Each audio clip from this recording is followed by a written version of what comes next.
안녕하세요. 비밀의 제 시작합니다. 오늘은 말이죠. 무주의 덕유산에 왔어요. 덕유산 리조트. 여기서 비밀의 제를 시작하는데 여러분 화면 속에 저 말고 또 다른 한 분이 계시죠. 오늘은 비의 식구 한 분과 함께 방송을 진행하도록 하겠습니다. 이게 지금 커피숍인데 그 앞에 야외에서 방송을 진행하도록 하겠습니다. 여러 가지 우린 그렇지 않아도 열악하니까 열악한 걸 여러분들이 좀 이해를 해주시고요. 오늘 방송을 하도록 하겠습니다. 누구신지 자기소개를 좀 해주시죠. 네, 안녕하세요. 저는 단톡방 아이디로는 리브가 아빠고요. 실명은 윤명호라고 합니다. 리브가 아빠, 네네. 윤명호 씨. 네. 예. 어디 사세요? 여기 덕유산에서 가까운 거창에 살고 있습니다. 고창이 어디예요? 거창이 경남 내륙 산골인데요. 여기서 아주 가까워요. 한 40km 정도 가면 있는. 40km? 그럼 네. 한 40분? 네, 아마도. 네. 예. 아까 보니까 일찍 오셨어요. 네. 그렇죠. 야, 너무 좋아 여기. 네. 여러분 우리 그 비의 식구 여러분 얼른 지금이라도 늦지 않으니까 얼른 와주시기 바랍니다. 우리 여기 전국 모임 때 또 모일 예정이니까 다음에 여러분들 우리는 뭐 성경 공부 이런 거 잘 안 해요. 네. 모여서 그냥 수다 떨어. 그리고 먹고 마시고 이 자연을 즐겨요. 그러니까 여러분들 많이 다음에 모일 때는 좀 와주시길 바라고요. 자, 그러면 실명도 말을 했는데 민증도 까? 네. 제가 원래 46이고요. 예. 범띠입니다. 예, 46. 왜 그 나이가 궁금해서는 아니고 네. 신앙 여정을 한번 살펴보고자. 그렇죠. 지금 교회를 다니고 있어요? 아직 다니고 있습니다. 예, 뭐 교회를 계속 다닐 예정이세요? 아니요. 교회를 안 다닐 거예요? 네, 안 다닐 겁니다. 왜 안 다닐 거예요? 마음에 안 들어서? 마음에 안 들었어요. 네, 간단하게 말씀드리면 마음에 안 들죠. 마음에 안 들어서. 근데 마음에 안 드는데 왜 아직까지 다니고 있어요? 그것은 뭐 저 혼자라면 벌써 안 나갔겠죠. 근데 이제 아직까지 저희 아들과 딸, 아내, 어머니까지 출석을 하고 계시니까 예, 그런 부분이 아직까지 다니는 이유 중에 하나라면 하나일 거예요. 예. 맞아요. 지금 우리 비의 식구 가운데서도 많은 분들이 이 부분을 고민을 해요. 그러니까 본인은 이미 이제 어떤 마음의 정리가 되어 있는데 다른 식구들이 딱 내 맘 같지는 않거든요. 그래서 아직 심정적으로는 이탈을 했지만 물리적으로는 아직 확실히 이탈하지 못하는 그런 상황에 계신 분들이 꽤 있다고 보여져요. 말씀하실 때 조금 목소리 높여주세요. 알겠습니다. 네. 예. 그런데 우리 사실 저도 그랬지만 그 리브가 아빠, 네. 그게 낫겠다 이름보다 리브가 아빠. 네. 리브가 아빠께서는 좀 우아하고 고상한 신앙생활이라는 거는 한 적 없어요? 저는 그렇게 했었거든요. 예전에 했었죠. 큰 교회에서도 그렇고 작은 교회에서도 그렇고. 네. 기도 잘하고 네. 예배 잘 참석하고. 네. 일주일에 교회는 몇 번 다녔어요? 일주일에 주 5일은 갔죠. 한참 열심히 갈 때는 뭐 새벽 기도부터 해서 각종 공예배, 그리고 누가 시키지 않아도 가고 뭐. 시간이 아깝다는 생각은 해본 적이 없나요? 아니요, 그때는 그게 하나님이 기뻐하시고 제가 더 시간을 못 들여서 안타까웠을 뿐이지 잘하는 거라고 생각을 했었어요. 헌금은? 뭐 나름 꽤 많이 했죠. 11조는? 했죠. 건축헌금, 했죠. 생일헌금, 다 했죠. 이따 걸 다 하고 살았다는 거잖아요, 인생을. 헌금 봉투에 있는 거는 거의 다 했다고 할까요? 나도 그러고 살았어요. 왜 그러고 살았을까? 왜 쇠가 빠지게 돈을 벌어서 교회에다 갖다 바치고 살았을까? 그렇게 배웠고 예, 또 그게 맞는 건 줄 알았고요. 예. 질문 안 해봤어요? 그 질문은 안 해봤어요. 예. 그런데 그러면 뭐 때문에 지금 생각이 달라졌어요? 언제, 어느 때, 무슨 계기로? 뭐 신앙생활을 수십 년 하신 분들 더 많은 선배들도 계시겠지만 저는 나름 이제 한 30년 가까이 이제 되어가고 있는데요. 최근 한 5, 6년 전부터 의문이 들기 시작하더라고요. 그냥 제 나름대로는 합리적인 의심이라고 저는 표현을 하는데 그 의문이 들기 시작하면서부터 왜 그래야 되는데라는 질문이 생겨나기 시작하더라고요. 아무 그 사건도 없이 아무 어떤 특별한 계기도 없이 그랬어요? 지쳤죠.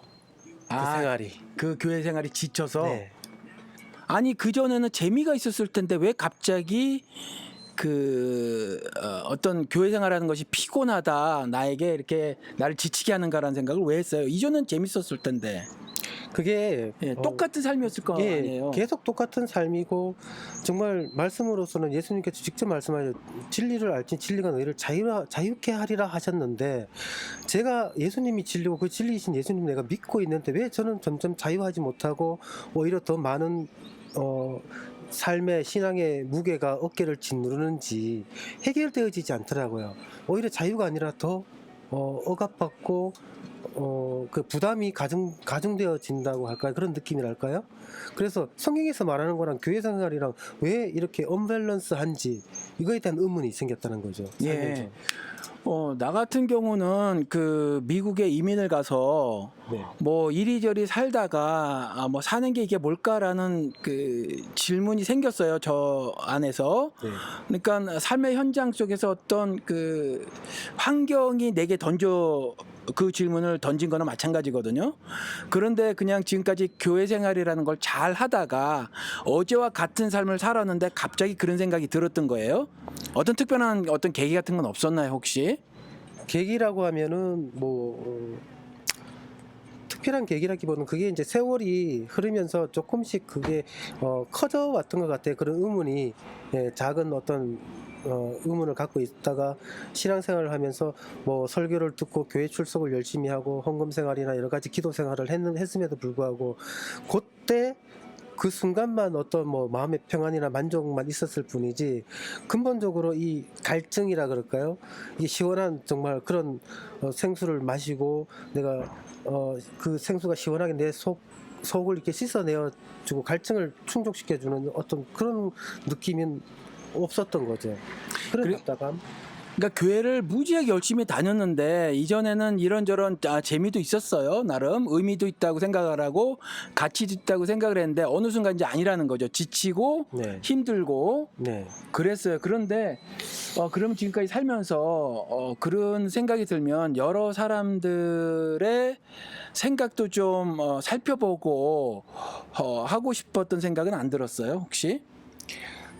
여러 사람들의 생각. 그러니까 예를 들어서 네. 다른 목사라든가. 네네. 왜냐하면 내가 지금 실제로 출석하고 있는 교회에 네. 그 목사의 의견만 계속 듣는 거잖아요. 설교는 사실 개인의 해석이니까, 성경에 대한 해석이니까 한 사람 해석만 계속 듣는 거란 말이에요. 그래서 혹시 다른 사람의 이야기를 좀 들어볼까 하는 생각은 안 가졌었나요? 가졌었죠. 또 뭐 나름 30년 가까이 이렇게 교회 생활을 하면서 그동안 이제 들었던 설교를 들었던 목사분들도 꽤 여러 분 되셨고 각자 다 성향이나 이런 것도 틀리셨고 요즘 또 시대가 발달했잖아요. 지금 황 목사님하고 지금 같이 방송을 하는 것 자체도 너무나 격세지감이고 제 입장에서도 나이가 얼마 안 됐음에도 불구하고 그러니까 여러 가지 정보를 취할 수 있는 길이 많다는 거죠. 네, 제가 가끔 쓰는 표현이 있는데 한번 말씀드려도 될까요? 네네. 교회 어떤 장로분하고 말씀을 나누다가 요즘 말씀의 홍수 시대다. 제가 단톡방에도 한번 그런 표현을 쓴 것 같은데 홍수가 일어나면은 오만 더러운 것과 잡동사니들이 떠내려오지 않습니까? 그렇죠. 흙탕 오물 위에. 막 네. 떠내려오고. 예, 그렇죠. 그렇죠. 말씀의 홍수라는 것이 그거 다 더럽고 나쁜 것만 떠내려오는 것이 아니에요. 먹고 살기 어려울 때는 저도 참 시골 깡촌 출신인데 뭐 수박이나 호박, 참외, 껍데기들. 예, 아니요, 이 알짜배기도, 알짜배기도. 예, 예. 가끔 돼지도 떠내려오고, 돼지도 떠내려오고. 예, 이런 거는 정말 득템이거든요. 예. 그러니까 말씀의 홍수 시대 속에서도 정말 이 홍수 안에 더러운 것만 있는 것이 아니라 깨끗하고 정말 구별된 귀한 것도 있다는 것이죠. 그래서 여러 많은 인터넷의 어떤 설교나 말씀 자료들을 찾아봤어요, 사실은. 그래서 그 중에서 이제 제 나름대로 기준이 생기더라고요. 그래서 제하해버릴 것 제하고 이제 구별하고 뭐 내 마음이니까 그건 그렇잖아요.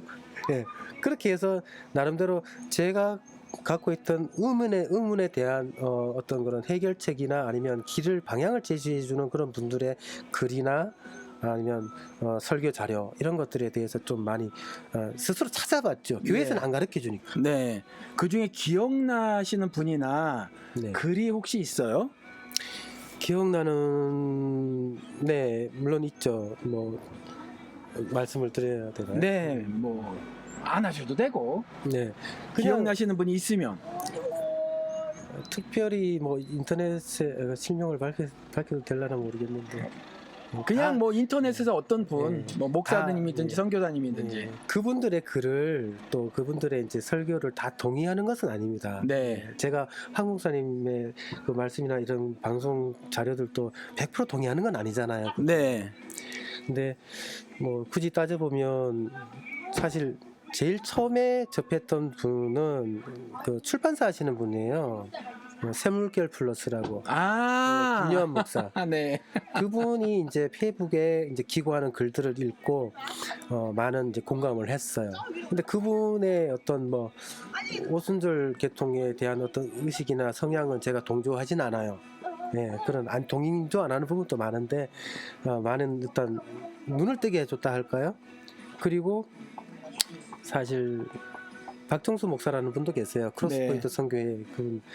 그래서 제가 처음에 의문을 갖게 됐던 것은 교회 생활, 주일, 안식일 개념의 주일 생활, 그리고 헌금 생활, 기복 신앙 관련된 이런 거에 의문을 가졌단 말이에요. 그래서 거기에 대한 자료를 찾아보다 보니까 추천 링크로 황 목사님의 비밀의 비애가 딱 추천 링크로 떠서 이제 황 목사님 그 비애를 이제 청취하게 됐고. 똥 밟았네. 아니죠. 그거 홍수 안에서 네. 수박 한 덩이 건진 거나 마찬가지. 그래요, 네. 정말? 네, 정말이면 진심입니다. 그래서 굉장히 제가 지금의 이 자리에 지금 방송에까지 제가 나와서 참 황당하고 황망하지만 있게 해준 가장 큰 영향력을 미쳤다고 하면은 가장 선생님으로 생각하는 부분은 황 목사님이 가장 실질적인. 아유, 고맙습니다. 아닙니다. 네, 사실인 걸요. 예, 예. 외국에도 좀, 생활도 좀 외국에서 하셨다고, 네. 그러셨어요. 그죠? 네네. 예. 잠깐만요. 굳이 안 그러셔도 돼요. 이 지금 우리 바깥에 방송하는데 집사님이 다른 분들이 막 가시니까 우리 정 집사님이 방송에 이게 잡음이 들어갈 거 이렇게 하시는데 좀 들어가도 돼요. 예, 우리 뭐 그죠? 네. 괜찮. 차 소리도 들어가도 되고 뭐 괜찮습니다. 외국에서도 좀 사셨다고요? 네, 좀 살았어요. 어디서 사셨어요? 직접적으로 살았던 것은 이제 몽골에서 살았어요. 네. 예. 몽골에서 한 만 5년 살다 왔죠. 예. 거기는 저도 들어보면 그 한국 교회 그리고 한국 선교사님들이 그래도 꽤 있대요. 많이 계시죠. 예, 그분들하고 좀 접촉이 있으셨나요? 네, 뭐 친하게 지내는 선교사님들도 많았고 친하진 않더라도 이제 알고 지냈던 세월이 5년이니까 많은 분들 알고 있었죠. 그쪽에서 그분들이 하는 신앙생활 혹은 교회생활과 그 이전에 쭉 해오셨던 교회생활, 신앙생활과는 뭐 다른 점이 있던가요? 좀 각종 공예배나 뭐 교회에서 이제 하는 그런 시간적으로 투자하는 거는 좀 덜했죠. 한국에서 실제로 생활했던 거랑 다르게. 그러니까 예배 숫자가 훨씬 적었군요. 비교할 수 없이 적었죠. 예, 그거 좀 황당하지 않았어요? 왜냐하면 네.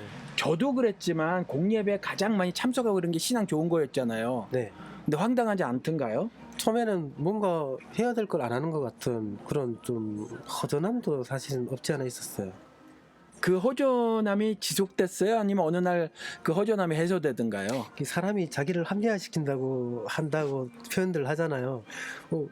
미국에서 우리나라에 그 복음이 들어왔다고 하잖아요. 크게는. 근데 미국에는 주일날 저녁 예배나 오후 예배가 없다는 얘기를. 거의 없어요. 근데 네. 시골로 가면 네. 사람들의 살림살이가 좀 더 단순하고 네. 시간적으로 더 여유가 있어요. 이상해. 저도 잘 모르겠는데 네. 대도시에 살면 만약 일주일에 하루에 10시간씩 6일 일해서 60시간 일한다고 쳐요. 네. 그럼 거의 시간이 안 나요. 일을 하루밖에. 네. 근데 중간쯤 도시에 가면 수요일도 시간을 뺄 수가 있어요. 금요일 이럴 때. 그리고 더 시골로 가면 새벽 예배 나가도 괜찮아요. 그게 다 감당이 돼. 60시간 일이라도. 뭔지는 모르겠는데 시골로 가면 갈수록 더 널널해져요. 그래서 시골에 가면 저녁 예배하는 곳도 미국 교회도 있어요. 예. 그렇구나. 네. 근데 이제 아무튼 그 몽골에서 네. 공예배 드리는 횟수라든가 이런 게 좀 숫자가 적었단 말이에요. 네. 그렇죠. 네. 저도 이제 미국에 현재까지도 미국에 살고 있고 그 대부분 도시에선 저녁 예배도 없고 네. 많은 교회에서 수요 예배도 없고 네. 그리고 거의 모든 교회에서는 새벽 기도라는 거 아예 없으니까 미국 사람들은. 네. 그런데 한국 사람들은 새벽 기도를 잘 나가면 신앙이 좋은 거잖아요. 네. 그렇죠. 그러니까 미국 사람들은 한국 사람 기준으로 보면 신앙이 다 나쁜 거야. 다 그렇다고. 예, 기준 점수가 안 되는 거야. A는 네. 안 돼. 예. 그죠? B도 될까 말까? 그렇죠. 그렇죠? 잘 줘야 C 플러스. 예. 비로 그죠? 가고 나죠. 예. 근데 그 정도인데 미국 사람들은 스스로 그렇게 생각하지 않아요. 그러면은 저처럼 미국에서 사는 사람이 한국 교회를 바라봤었을 때 뭔가 오해하는 부분이 있다. 그 양떼기로 교회 생활을 많이 하는 것이 곧 바른 그 신자의 삶을 보장해 주진 않는다, 증명해 주진 않는다는 거죠. 근데 몽골에서 5년 동안 사시면서 네. 예배 숫자가 턱없이 달랐어요. 그죠? 네, 네. 한국에서 근데 이제 그 어떤 괴리 같은 게 있었을 거예요. 네. 그렇죠? 그 부분들을 이제 몽골에서 한국으로 오신 다음에 그때의 어떤 감정들, 생각들 그거 좀 잠깐만 나눠 주실래요? 그 한국에서는 뭐 시간과 정성, 물질을 들여서 뭐 최대한 많이 이제 투자라기보다는 드리는 것이 신앙생활에 내가 하나님께 드려야 될 뭐 표현이라고 생각을 했고, 몽골에서는 이제 그런 부분에서 조금 어느 정도 이렇게 좀 자유함을 누리다가 다시 한국에 오게 됐단 말이에요. 예. 한국에 와서 다시 현실 교회, 한국 교회를 가려고 몇 군데 교회를 이제 답사를 해봤는데 정말 앉아 있기조차도 불편할 정도로 그 예배의 어떤 예전이라 그러죠. 예배의 순서나 아니면 그 목사의 어떤 설교의 내용들, 그런 것들이 굉장히 너무나 불편하더라고요. 불편함을 느끼고 이질감이 느껴질 정도로 그런 느낌이 있었어요. 저는. 예. 그러니까 그건 이제 설교의 내용 같은 거고 이런 거고 네. 그 횟수가 네. 차이가 많이 났단 말이에요. 그렇죠. 한국 교회는 정말 엄청 모이잖아. 그죠? 저도 뭐 일주일에 10번 이상 간 데도 많으니까. 근데 갑자기 이제 그 어떤 괴리가 있었을 거란 말이에요. 그때의 감정이 좀 미묘하거나 복잡하거나 했었을 것 같은 내 생각에는요. 네. 그 어땠어요? 딱 돌아가지고 그 교회 딱 갔는데 불편한 거는 알겠어. 그 사람들이 이제 말이 네. 그렇죠. 근데 횟수를 갑자기 그러니까 줄였어요?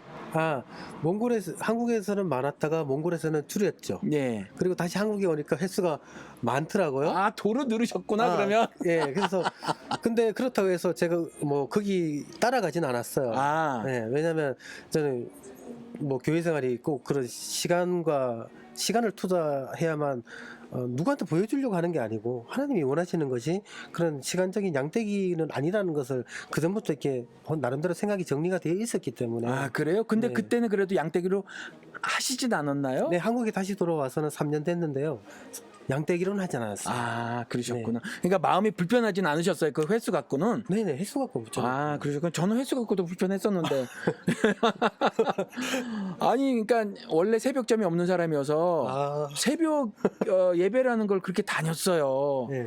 근데 새벽 예배를 끊고 나서 네. 금단 현상이 일어나는 거지. 예, 왜냐하면 아침에 일어나는 건 맨날 일어나는데 아침에 할 게 없어진 거예요. 요즘 방송하시잖아요. 그러니까 이제 지금은 그런데 그때 막 옛날에 네. 그러니까 금단 현상 같은 게 있는 거예요. 그러니까 막 영적으로 손이 털리는 거지 이렇게. 저도 그런 경험이 예전에 있긴 있었어요. 그러셨어요? 네, 네. 몽골 때 말고 몽골 다녀오지 않고. 예, 그 전에 그때가 몽골 아니라 가기 전에. 네. 그러셨구나. 네. 그래요. 근데 아까 목사들의 설교를 들으면서 굉장히 불편했다. 네. 어떤 지점이? 첫째는 뭐 뭐라 그럴까, 예배 처음에 들어가는 뭐 찬양을 뭐 한 곡 부를 때도 분위기를 띄우려고 하는 그런 것 자체가 참 불편했고요. 뭐 멀리 계신 예수님이나 하나님을 뭐 우리가 소환해서 이 자리에 앉혀서 예배 받으라고 부르는 것 같은, 소환하는 듯한 이런 느낌 자체가 싫더라고요. 왜냐면은 그게 아니잖아요. 네. 하나님이 어디 저 멀리 계시고 이 자리에 우리 예배 받으시려고 뭐 갑자기 뿅 하고 나타나시는 그런 하나님이 아니시잖아요. 예.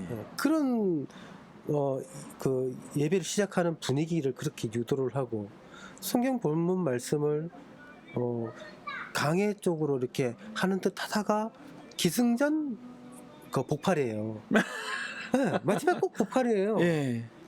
뭐 설교 그 몸통이 없어요. 꼬리가 이상해지는 거죠. 그 만약에 예를 들어서 머리가 있고 몸통이 있다면 꼬리는 다른 짐승의 꼬리를 붙인다고 할까요? 이런 느낌들, 뭔가 맞지 않은 불편함. 예. 근데 또 신비주의를 유도하는 듯한 그런 뭐 분위기 형성, 이런 것들. 예, 그래서 성경을 읽어보니까 이게 이제 본질적으로 이런 부분들은 문제가 심각하다. 네. 그러니까 찬양을 하면 하나님을 찬양하면 되는데 사람들의 감정을 뭔가 극점으로 끌어올리기 위한 네. 어떤 도구 같은 거로 사용하는 것이 못내 불편했다. 많이 불편했죠. 그리고 목사들의 설교가 뭔가 복음의 본질을 네.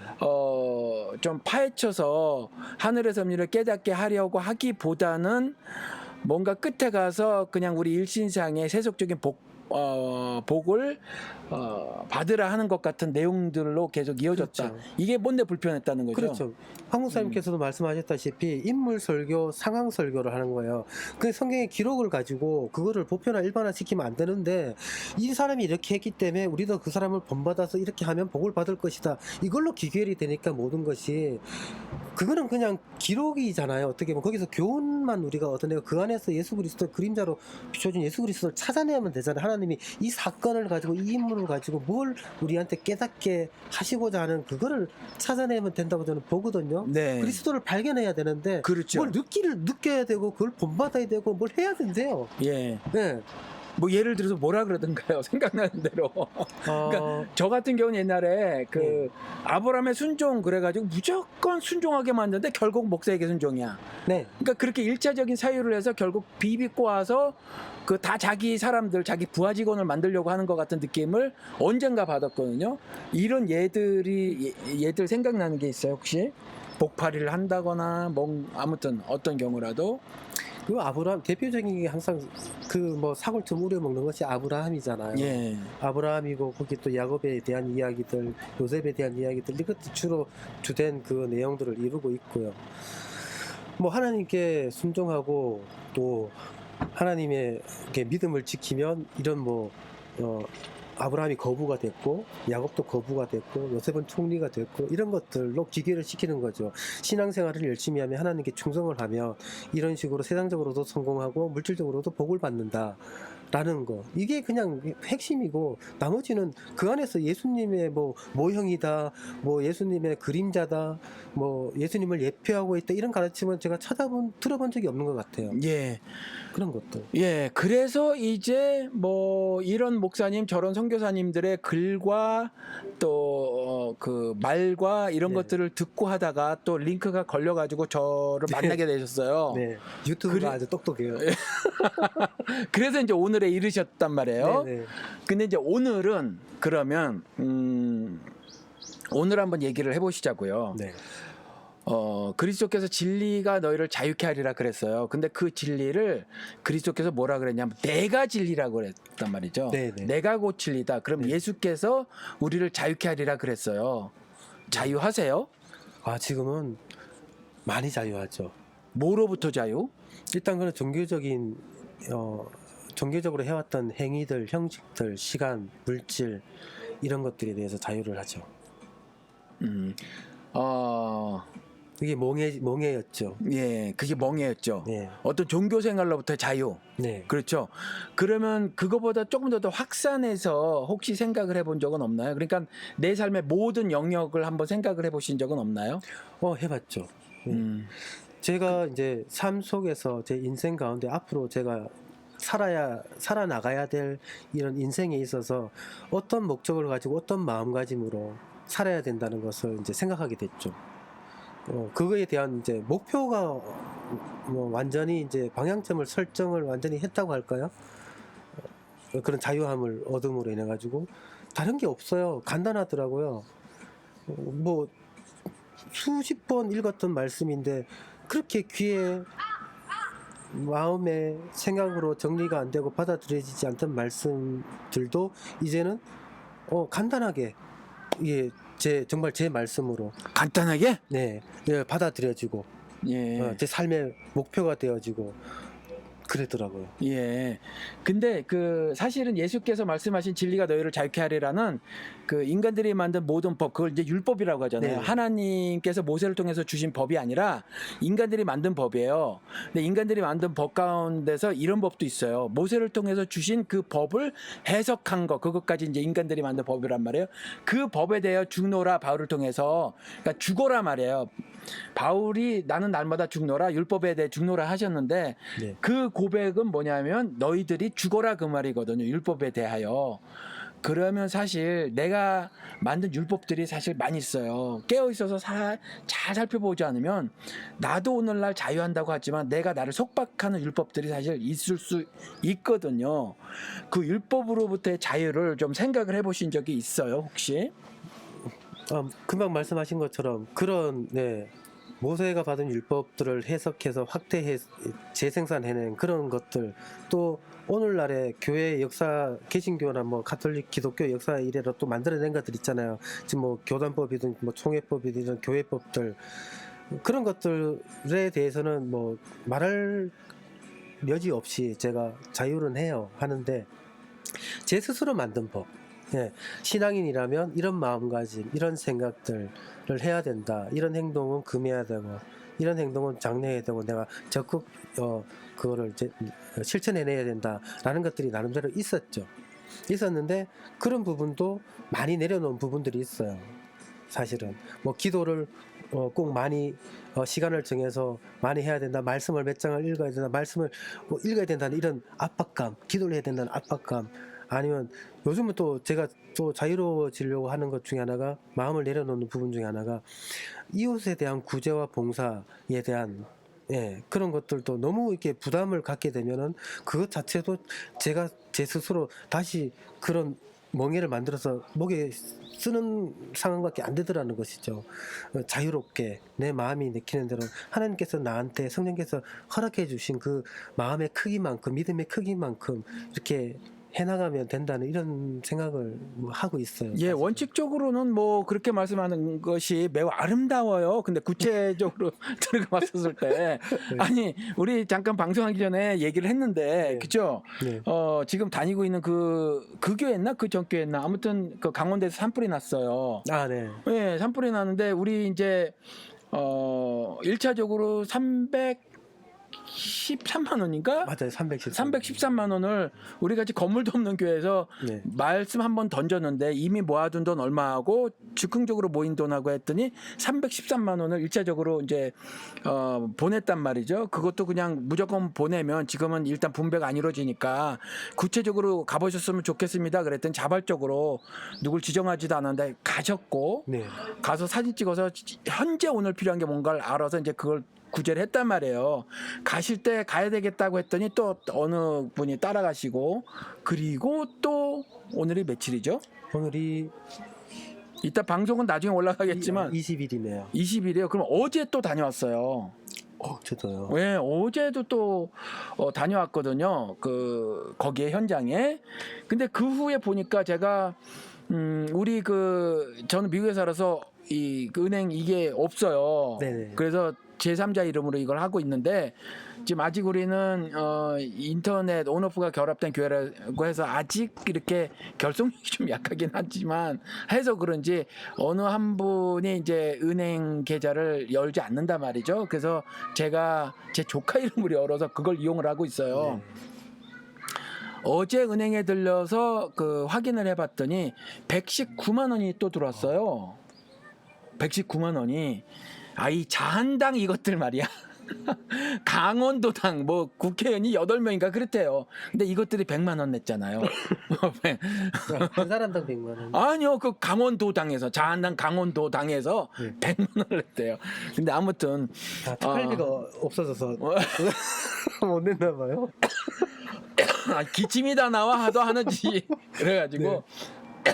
근데 아무튼 그러면 우리가 뭐 400만 원을 넘게 이렇게 했어요. 이걸 뭐 자랑한다 이런 얘기를 하려고 하는 것이 아니라 지금 조금 전에 말씀을 하셨을 때 구제 이런 걸 부담을 갖지 않아야 되겠다. 그것조차 내가 자유로운 가운데 주님께서 주신 자유로운 가운데 그것을 실천해야 되겠다라는 생각이란 말이에요. 네. 그런데 조금 전에 방송 시작하기 전에 얘기를 나누면서 현재 교회 다니고 있는데 지금 교회 사이즈가 그리 작지도 않은데 네. 그런데 산불 피해를 당하신 그분들에게 우리가 도움의 손길을 펴야 되는 거 아니냐라는 말씀을 하셨다 그랬어요. 네. 얘기 좀 해주세요. 그것이 이제 교회에서 지난주에요. 점심을 이제 먹는데 이제 앞에 좀 친하신 장로분이 앉아 계시고 안수 집사 그리고 또 여자 집사님 또 앉아 계신데 편안하게 얘기를 꺼냈어요. 왜냐하면 우리 작은자 공동체에서 그런 그 구제금을 했잖아요. 그런데 이 교회는 뭔가 싶은 생각이 들더라고요. 제적교회는 한 200명 정도 되고 출석교회는 100명이 넘는데 제가 그래서 장로님한테 했죠. 얘기를. 강원도에 산불이 났는데 우리가 교회로서 그런 어려운 이웃들을 좀 도와주고 구제를 해야 되는 거 아닙니까? 강단에서도 얘기를 해야 되고 당회에서도 좀 얘기를 해서 어떤 뜻을 모아서 광고해서 해야 되는 거 맞지 않겠어요? 하고 얘기하니까 그 장로께서 하시는 얘기는 교회가 그런 일 생길 때마다 다 일일이 할 수도 없고 근데 솔직히 그때 저게 해주고 싶었던 말은 언제 하긴 했냐고 한 적도 없으면서 뭐 일 생길 때마다 한다는 얘기는 할 수 없다는 얘기는 그것도 말이 맞지 않는 거고요. 그 안타까움에 그런 얘기를 했어요 제가. 예, 그러니까 제가 그 지점을 네. 제가 날카롭잖아. 네. 날카롭죠. 좀 물어보고 싶은 거예요. 그러니까 자유함을 자유한 가운데 구제도 하고 싶다. 네.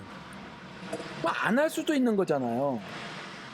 안 하면 제 안에 이 마음이 안 하고는 불편한데요. 근데 이 불편함이 그전처럼 의무감에 의한 그런 불편함이 아니에요. 의무를 수행하지 못해서 오는 그런 불편함이 아니라 자발적인 이 마음의 안타까움, 뭘 해야 될 것 같은 마음이 아픈 거 있잖아요. 왜 불쌍해서 마음이 아픈 이 사랑에 의해서 아픈 마음이랄까요? 표현이 좀 잘 안 되는데 그런 부담감. 네, 네. 알겠습니다. 근데 무슨 이건 말씀인지? 부담이 아니고요. 마음이 느껴지는 대로. 굳이 뭐 해야 되니까 하는 것이 아닌 그런 마음으로 달라졌다는 얘기죠. 그전에는 헌금도 의무감으로 낸 적도 있고 구제금도 의무감으로 낸 적이 있는데 지금은 그렇지 않다는 얘기죠. 예, 성경에서도 정확하게 그 한국말로는 언어 번역에서 어떻게 되는지 모르겠는데 share your burden이라는 게 있어요. 그러니까 그 burden은 이런 짐 같은 거거든요. 네. 이걸 나누라고 했어요. 사람 힘들게 하는 거. 그러니까 지금 그분들이 힘들잖아요. 네. 그거를 내가 적극적으로 나누려고 하는 거 이건 매우 합당한 신앙생활이에요. 그죠?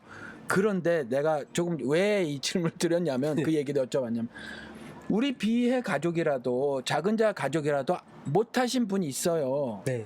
그리고 어떤 분은 안 하신 분도 있다고요. 그렇겠죠. 그러면 그분들은 신앙적으로 부족하거나 아니면 뭐 그릇된 신앙생활을 하는 것이냐, 그죠? 그런 부분들이 있단 말이에요. 이건 어떻게 생각을 하세요? 그거는 각자의 어떤 마음의 상태나 마음의 상태에 따라 다른 거라고 생각하고 싶은데요. 마음의 상태에 따라서 다르다라고 하는 것은 가한 것도 있을 수 있다. 꼭 그러니까 뭐 수용할 만한 마음 상태도 있고 아닌 것도 네. 있다. 네. 근데 현재 다니는 교회 장로에겐 왜 그렇게 말했니 이거예요, 내 말이. 네? 거기도 가한 합당한 수용할 만한 이유가 있지 않을까. 그것은 네. 제가 오늘날의 현실 교회에 네. 교회는 이러해야 되지 않을까라는 나름대로의 그런 지식적으로 갖고 있는 부분도 있고 생각이 있잖아요. 교회가 뭐 초대교회도 그랬고 다 옛날에 뭐 구약시대 그 성막이나 성전에서도 그 과부 고아와 나그네들을 위한 그런 구제를 했었잖아, 형식적으로는 아마. 근데 교회가 해야 될 일이 일단은 구제와 그 이웃 사랑에 대한 실천이라고, 이웃 사랑에 대한 실천이 실질적으로 나타난 것이 구제니까 그잖아요. 맨 말로만 사랑한다면 못해요. 뭐 밥 컵라면이라도 하나 사다 주고 배고픔을 덜게 해줘야 되는 게 실질적인 실천이지 않습니까? 그런 걸 해야 돼. 약간 비아냥거림의 그런 의도도 있지 않았냐는 거죠. 왜냐하면 말을 안 하니까 뭐 맨날 복타령하고 오늘 여기 나오신 여러분들 복 받을 거고 또 일주일 동안 살아나가신데 또 그 받으신 은혜와 복으로 살아나갈 힘을 뭐 이런 식으로 설교를 하고 하니까 좀 비아냥이랄까요? 그런 의도로 그 자리에서는 그렇게 얘기한 게 있어요. 맞아요. 성경을 굉장히 잘 이해하고 설명해 주셨는데 구제는 신자들의 의무로 하나님이 이미 말씀을 해놓고 계세요. 네. 그래서 구제는 해야 되는데 그 구제 자체가 구원에 이르게 하는 거는 아니에요. 아니죠. 그렇지만 네. 그 구제를 하라고 적극적으로 명령을 하셨으니 따라야 하죠.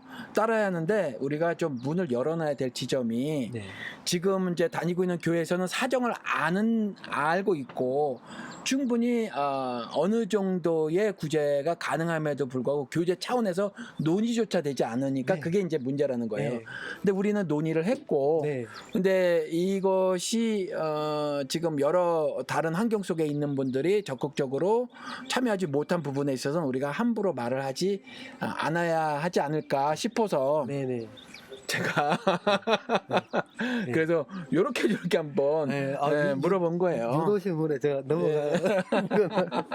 유도는 아니고 우리가 네. 굉장히 작은 부분에 있어서 혼란스러울 수 있거든요. 네. 근데 똑같은 행위인데 어떤 경우는 사실 비판받아야 마땅한 행동이 있어요. 근데 똑같은 행동이지만 우리가 비판하지 못하는 경우도 있는데 우리는 논의를 했고 이렇게 했는데 여기에 대해서 참여를 하지 못한 그 사정이 있을 수 있는데 그 사정을 돌아보지 않은 채 무조건 그것은 구제를 하라는 하나님의 명령을 거역한 거라고 함부로 말할 수는 없다. 네. 그런 부분들이 있고 그런 모습들이 있다는 거죠. 네. 근데 이제 다니는 교회는 알고 계시니까 네. 100명이 출석 교인이면 뭐 1,000만 원 정도는 할 수 있어야지, 그죠? 적어도. 특별 헌금을 광고를 해서 정말 대한민국 교회들이 그런 걸 해야 된다고 봐요, 사실은. 그렇죠. 예, 그런 걸 안 하니까 거기에 대한 비아냥의 의도가 약간 제가 있어서 그 자리에서 그런 걸 조금 얘기를 했던 부분이지, 말씀처럼 그게 누구나 다 할 수 있고 못하는 특별한 사정도 있으실 분도 있는데 그런 거에 대해서 제가 말씀드리는 건 사실은 아니고. 네, 저도 이제 뭐 마음을 몰라서가 아니라 근데 사실은 요즘에 들어서 알게 된 건데 교회들이 이중장부를 갖고 있잖아요. 사실은 겉으로 드러나는 헌금 총액과 네. 또 뒷주머니 차는 게 따로 있는 거 이거 알잖아요. 지금 이제 공개된 비밀이 돼 버렸으니까 목사들에게 지급되는 그 돈도 사실은 사렙이라고 하는 그 월급은 큰 교회 같은 경우는 20%도 채 될까 말까 하고 나머지는 활동비 명목으로 어마무시한 돈이 지급이 되고 있는 것. 뭐 그리고 특별히 어떤 강사료 같은 것들은 뭐 수입으로 잘 잡혀지지도 않고 뭐 여의도 순복음교회 같은 경우는 지교에서 뭐 1,000만 원을 주기로 했는데 그 교회 지교회 목사가 걷어는 놓고 입마이 포켓했다 이런 의혹이 있는 이런 것도 나오고 해서 분명하게 이중장부 혹은 그 이상의 다른 장부들이 있는 건 이제 다 알려진 사실이란 말이에요. 그러니까 정확하게 얼마인지는 모르지만 아무튼 뉴스에서 난 걸 보면 기독교가 욕을 먹는 것 중에 하나가 기독교에서 모아진 돈 중에 겨우 3%만 사회에 환원을 한다라는 게 굉장히 오래전 기사기는 하더라도 10년이 넘은 기사기는 하더라도 그런 게 있었어요. 그러니까 굉장히 사회하고 벽을 쌓고 이너서클을 만들어서 자기들끼리 일일이 만보 우리끼리 잘 먹고 잘 살자 이러고 이제 살아가고 있는 것으로 보인단 말이에요. 실질적으로 뭐 이웃사랑 어쩌고 저쩌고 하면서 굳이 한다고 하지만 실질적으로 나타나는 것이 별로 없다는 거예요. 그랬을 때 이런 것들을 비아냥이라는 혹은 조소 라는 가장 그 거룩한 방식으로 교회를 비판하신 거는 짝짝짝 박수를 보내드려요. 네. 박수를 보내드리고 오늘은 이제 여기까지 방송을 할 텐데 우리가 그 리브가 아빠 아마 대부분의 분들이 비슷한 경험들을 하셨을 거예요. 하셨을 건데 같이 방송을 하고 싶었던 이유는 대화를 나누면서 그 우리 채팅방에서도 그렇고 성경에 기록된 말씀들을 꽤 잘 정리하고 계시고 이미 목사님 덕분입니다. 아니고요. 성경에서는 그러시잖아요. 그 말씀이 떨어졌는데 밭이 좋아야 네. 뭐 자라나는 거니까 밭이 좋으셔서 그래요. 뭐 말씀은 다 있는 건데 뭐. 그러니까 밭이 좋으셔서 그렇고 아무튼 정리가 제가 보면 제가 이제 선생으로 일을 하겠다고 그랬잖아요. 그래서 선생 네. 입장에서 보면 정리가 거의 뭐 완벽하게 다 되신 것 같고 그다음에 지금 만났는데 우리 진리신 주님께서 주시는 자유를 누리고 계신 것 같고 그래서 비슷한 경우에 우리 비의 가족들에게 한 좋은 예로 소개를 시켜드리고 싶었던 거예요. 그래서 여전히 제가 이제 이렇게 돌아다니면서 사람을 만나보면 머리로 동의를 하시는 분들이 계세요. 근데 아직까지 뭔가 이렇게 실천하고 있는 것이 하나님을 반역하는 것이 아닌가라는 의심이 아직까지 들고 그리고 실천까지 나가는 데에서는 여전히 아직 그 먼 이야기이신 분들이 많이 있거든요. 근데 이렇게 과감한 결정을 내리고 정말 하나님이 말씀하신 것이 무엇인가에 대한 것만 가장 절대적인 것으로 질문을 삼아서 그에 대한 답을 매일의 삶에서 찾아가는 가장 멋진 예가 될 것 같아서 소개를 시켜드렸고 그래서 비의 가족 여러분들이 이런 예를 소개를 시켜드렸으니 이런 자유함을 누리시라 이렇게 우리가 방송을 했습니다. 우리 리브가 아빠 우리 권면의 말씀 한 말씀 해주시죠. 네. 얼떨결에 방송에 출연하게 됐는데요. 사실 제가 너무 일찍 와서 이런 기회가 또 생기지 않았나 싶기도 합니다. 근데 참 감사한 기회였고 이렇게 비해 가족들한테 제 짧은 생각이나 뭐 신앙의 어떤 주관적인 부분을 말씀드릴 수 있는 기회가 있어서 감사했고요. 또 감사를 드립니다. 근데 아직까지 진정한 자유를 누리지 못하시는 분들이 계시다면 저는 그래요. 비애를 보시는 분이든 안 보시는 분이든 누구한테든지 해주고 싶은 말씀이 있어요. 그거는 신앙생활은 교회 생활이 아니다. 목사는 하나님의 대언자가 아니다. 그리고 콘크리트 건물은 성전이 아니다. 그리고 우리가 신앙생활을 하나님께 세상에서 잘 먹고 잘 사는 그런 복을 받기 위해 하는 것이 신앙생활이 아니다라고 말씀드리고 싶어요. 그런 의문들을 스스로 갖기를 바랍니다. 의문들을 갖고 거기에 대한 답을 스스로 찾아보세요. 근데 그 답이 어디 있냐면 여러분들이나 저도 그랬던 것처럼 하나님의 말씀을 우리가 직접 볼 수 있는 특권이 있는데 보지 않았던 덮어놓고 믿었던 그 성경을 다시 펴세요. 그럼 거기에 있더라는 것이죠. 그리고 그래도 갈피를 못 잡으시면 우리 황 선생님 같은 좋은 선생을 찾아보세요. 찾아보시면 잘 가르치는 그런 선생님들이 있습니다. 예. 그러면 거기서 답을 찾아서 정석대로 성경이 무엇을 말씀하고 있는지 하나님께서 나에게 바라는 것이 어떤 것인지를 찾아나가는 그런 길을 발견하실 거예요. 첫째, 합리적인 의문을 가지세요. 예, 프로테스탄트가 뭐예요? 제가 항상 제 다니던 교회 청년들한테도 얘기를 하거든요. 개신교인이다. 개신교인답게 살아라. 질문해라. 항상 그러거든요. 제 우리 아들, 딸에게도 그렇게 얘기를 하고 있고요. 제 스스로에게도 항상 그러고 있고요. 여러분들도 그렇게 질문하고 의심하고 찾아나가시는 그러면서 좋은 선생도 만나서 바른 길로 갈 수 있는 그런 분들이 다 될 수 있도록 제가 마음으로 기도를 합니다. 감사드립니다. 네, 감사합니다. 오늘 여기까지 할게요. 안녕히 계세요.